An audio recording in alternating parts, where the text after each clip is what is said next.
बिहार में लोकतंत्र नहीं पुलिस तंत्र हावी है, ये कहना है आरजेडी एमएलए चेतन आनंद का। होली के दिन मधुबनी जिला अंतर्गत बेनीपट्टी में अपराधियों द्वारा एक ही परिवार के 6 लोगों की दिन दहाड़े जघन्य हत्या हुई, जिसमें मिथिलांचल जैसे सभ्य समाज के माथे पर बदनुमा दाग लगा दिया। पूरे मामले में शासन प्रशासन की भूमिका निष्पक्ष नहीं रही। इस जघन्य नरसंहार को देख कहने को विवश हूँ कि अगर यही सुशासन है तो फिर कुशासन क्या है। शिवहर विधायक चेतन आनंद कल मधुबनी जिला अंतर्गत बेनीपट्टी के मोहम्मदपुर जनसंहार के घटनास्थल से लौटने के क्रम में पीड़ित परिवार के एकमात्र जीवित व्यक्ति मनोज सिंह को देखने दरभंगा के एक निजी अस्पताल पहुंचे। विधायक ने कहा कि यह घटना अत्यंत निंदनीय और दुखद है। उन्होंने कहा कि इस तरह के जुल्म के खिलाफ संघर्ष हमारे परिवार का इतिहास रहा है। हम जुल्म को कभी जातियों में नहीं बांटते, लेकिन यह भी सच है कि शासन में बैठे लोग आज हर आपराधिक घटना को जातीय चश्मे से देख रहे हैं। यहाँ हर बड़ी घटना पर मरने और मारने वालों की जाति देखी जाती है और जाति पूछकर ही कार्रवाई की जाती है।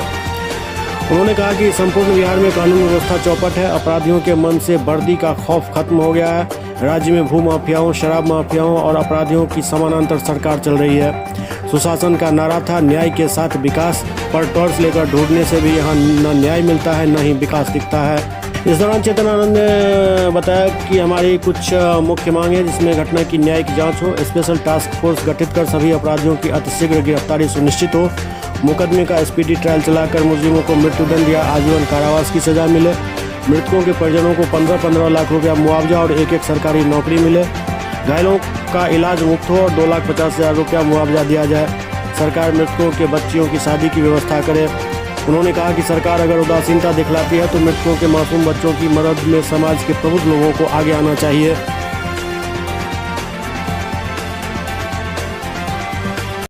कहेंगे किस तरह से ये जघन हत्या हुई है, क्या मानते हैं इसको? देखिए, नरसंहार हुआ है। आपको ये बता देते हैं, 6 लोगों का एक जगह बुला करके जिस तरीके से प्लान्ड वे में, और पुलिस को इन्फॉर्म करने के बावजूद 4 घंटा तक पुलिस नहीं आना, कहीं ना कहीं इसमें बड़े लोगों की साजिश दिखाई दे रही है, बड़े लोगों का हाथ है इसमें। और हम ये कहेंगे कि वो जो थाना प्रभारी जो भी थे और उनके साथ जितने लोग थे, 4 घंटा, जब 1 किलोमीटर दूर उस जगह से थाना है तो 4 घंटा क्यों लगा? तो उनके ऊपर एक्शन होना चाहिए, जो लोग इसमें इन्वॉल्व हैं। साथ ही साथ हम ये कहना चाहेंगे कि आखिर हम लोग सरकार से सवाल नहीं उठाए हैं कि सरकार की गलती नहीं है तो किसकी गलती है कि एक ऐसा क्रिमिनल जिसके ऊपर जो है काफ़ी टाइम से, आपको मोस्ट वांटेड क्रिमिनल में से एक होगा अगर उसका पूरा वो देखिएगा, और उसके ऊपर ऐसे काफ़ी सारे केसेस हैं जो नॉन बेलेबल ऑफेंस के केसेस हैं, लेकिन वो खुला घूम रहा था। तो किसकी गलती है ये और किसकी लापरवाही है? और आखिर ऐसे व्यक्ति को जेल में क्यों नहीं किया गया और क्या चीज़ का वेट किया जा रहा था? एक नरसंहार होने का वेट किया जा रहा था।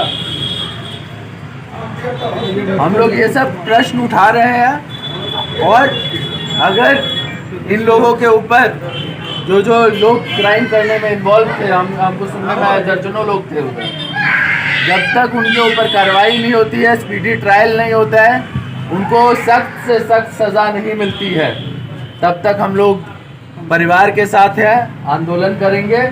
और साथ ही साथ ये भी हम कहने के लिए आए हैं कि जो परिवार है जिनके साथ ये सब हुआ है, उनको मुआवजा मिलना चाहिए, उनको घर पे एक नौकरी मिलनी चाहिए, और खास करके एक बीएसएफ के जवान भी थे जो उसमें शहीद हुए उस पूरे में। जो व्यक्ति अपने देश के लिए बॉर्डर पे लड़ता है, वो अपने गांव आकर के उसको छोटे से चीज़ के लिए, जो हमको सुनने में आया, बहुत छोटा सा एक कोई मामला था जिसको लेकर के ये पूरा हुआ, एक छोटे से चीज़ के लिए उसको मार दिया जाए।